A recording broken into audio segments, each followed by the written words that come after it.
What if Belle wasn't just a book-loving dreamer, but someone with magic of her own? What if the very curse that bound the beast and his servants was also the key to unlocking a hidden power within her? Belle couldn't sleep. Her mind was drawn, almost magnetically, to the beast's forbidden chamber. The rose, glowing faintly in the dark, encased in glass, had captivated her since the moment she laid eyes on it. She knew she wasn't supposed to enter that room, but tonight, the pull was irresistible. Her heart raced as she pushed the heavy door open just enough to slip inside. The room felt alive. A soft hum filled the air, and the rose glowed brighter as she approached. Belle hesitated, her breath caught in her throat. Then, with trembling fingers, she touched the glass case. In an instant, the room seemed to ripple around her. The fallen petals on the ground stirred, rising and drifting toward her hand. Against her better judgment, she lifted the glass and reached for the rose itself. The moment her fingers brushed its delicate petals, a surge of energy shot through her. It wasn't pain, it was power. Her vision blurred as a rush of memories, feelings, and thoughts not her own flooded her mind. She stumbled back, the rose trembling in its place, and ran from the room. Belle didn't stop running. She fled straight to the castle library, hoping to find some clue about what had just happened. Her fingers skimmed through dusty old tomes and scrolls, desperate for answers. But after hours of searching through ancient texts, she found nothing. She slammed a book down on the table, frustrated. As she leaned back in her chair, her gaze shifted toward the shelves, her eyes scanning the rows of books. That's when it happened. A single book, seemingly from nowhere, tumbled from the top shelf, landing with a soft thud right in front of her. The book wasn't like the others. It didn't have the traditional hardbound covers of fact or knowledge. This was a storybook, but it felt different. There was something familiar about it. Belle opened it carefully, scanning the first pages. Her curiosity piqued. The story inside was strange. It wasn't about princes or kingdoms, but about an enchantress. Someone who wielded the power to change lives, to bend the fabric of reality itself. The tale described a hidden magic, a kind of power that could be passed down through bloodlines, and it seemed to mirror the strange sensation Belle had felt earlier, with the rose. With each turn of the page, Belle's heart raced. This was no ordinary book. It was telling her a story she felt she was part of. As she closed the book, a soft giggle caught her attention. It was Chip, running through the castle courtyard, happily playing with his new wooden toy. Belle smiled, but then a thought struck her. She'd always seen the enchantment's effects on the castle staff and the beast. But what about Chip? The little boy trapped inside a teacup.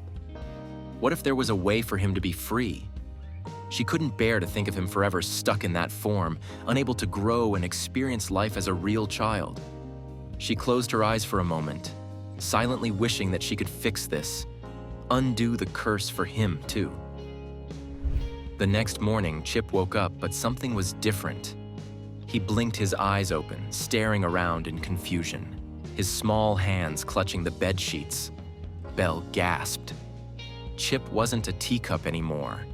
He was a real boy, his round, innocent face now filled with wonder. He touched his own cheeks, feeling the smoothness of skin that hadn't been there before. "Belle?" he asked, his voice cracking with disbelief. Belle rushed to his side, kneeling down, her heart pounding. She didn't know how she had done it, but she knew one thing for sure. This power inside her wasn't just for herself. It could help others. It could change everything. Belle's thoughts were racing as she made her way back to the beast's chamber. The rose was still there, its petals that had fallen slowly growing back, as if responding to her touch. She felt the power surge once more as she picked it up. It was as if the rose itself recognized her connection, her magic. She didn't know what was happening to her, but she knew this was something greater than just the beast's curse. Belle hurried through the grand hallways, clutching the glowing rose in her hand. She was desperate to find someone, anyone, who could help her understand this power she had just unlocked. As she turned a corner, she bumped straight into Cogsworth, the ever-dutiful clock. "Belle, what are you doing with that rose?" Cogsworth scolded, his gears ticking louder in his agitation. But Belle wasn't listening. She wasn't afraid of Cogsworth's reprimands. She had a bigger purpose now. She looked at him with determination in her eyes, holding the rose firmly in her palm. "I think you deserve to be restored, Cogsworth," she said quietly. "You've always been loyal, honest, and true to the people around you. You've taken care of us all, even when you didn't have to." Before Cogsworth could respond, a soft glow surrounded him, and in an instant, his form began to shift, his body turning back into its human shape. Cogsworth stood tall once again, looking as surprised as Belle felt. What just happened?" he asked, his eyes wide in disbelief. Belle could only smile. She had done it. She had unlocked more than just her own magic. She had given a piece of it to the ones who deserved it most. Belle didn't stop with Cogsworth.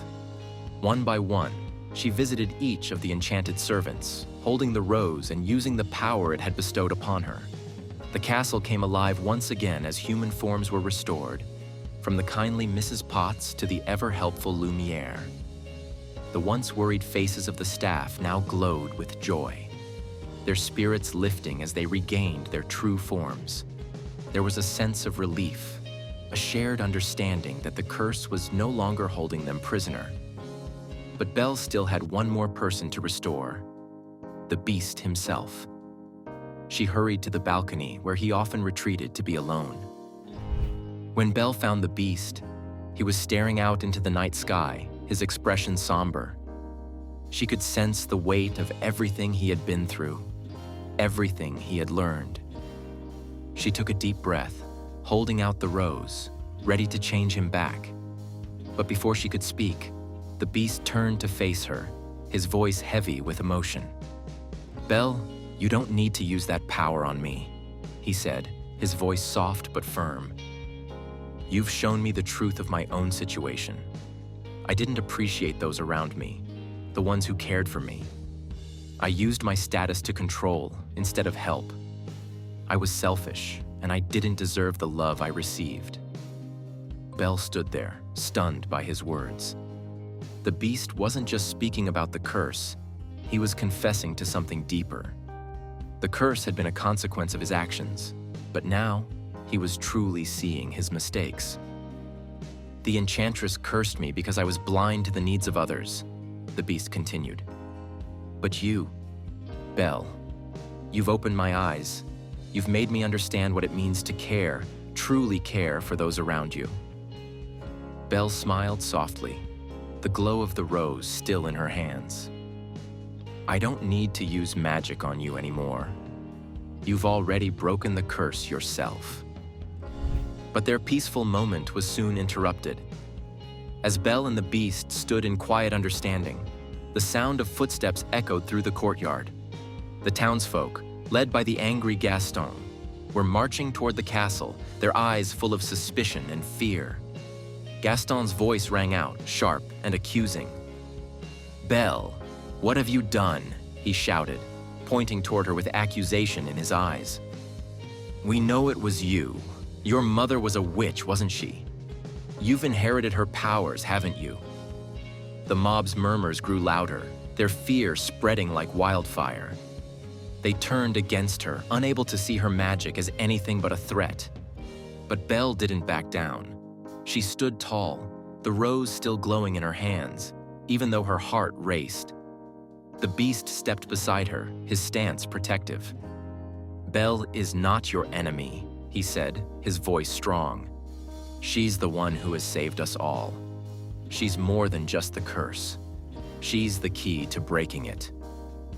The townsfolk hesitated, but their fear was still palpable. They were scared of the unknown, of the power Belle wielded, and of what it might mean for them. As the storm of anger and fear outside the castle built, Belle retreated into the warmth of the castle, seeking solace in her father's arms. She had questions, so many questions, about who she was and where this power had come from. Her father sat beside her, his eyes sad but loving as he spoke of her mother. Your mother. She was a gifted woman, Belle, a powerful witch. She disappeared when you were young because she feared for you and the dangers of her own power. Belle listened carefully, her mind racing. Could this magic be something she had inherited? Could her mother have known that one day Belle would need it? She had so much to learn, but one thing was clear. This power wasn't a curse. It was a gift, something she could use to help those around her. Belle's journey had only just begun. She didn't know what the future held, but with the beast by her side and her newfound powers, she was ready to face whatever came next. The castle, the curse, the town, they were all part of her story. But now, Belle had the chance to write her own ending. Will she embrace her powers and use them to change the world? Or will she choose a simpler life, free from the weight of magic? One thing is certain. She's no longer the girl who only dreamed of adventure. She's the one who makes it happen. If you enjoyed Belle's journey into this magical adventure, be sure to like and subscribe to our channel. We've got more enchanting stories on the way. Stay tuned.